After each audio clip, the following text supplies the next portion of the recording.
வெண்பருத்தி நூலெடுத்து வாய் வெடிச்ச பூவெடுத்து நான் அணிஞ்சிட தொடுத்து வச்ச நடினமான மாலை இது.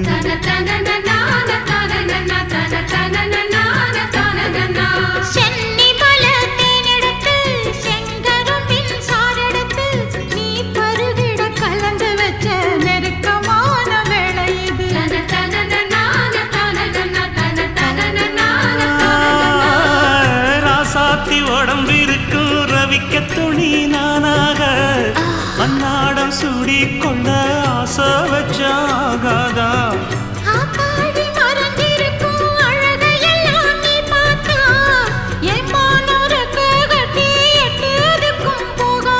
அடிச்சீனி சக்கரையே எட்டி நீயும் நிக்கிறையே நான் ஏங்கி ஏங்கி பார்க்கிற போறாங்க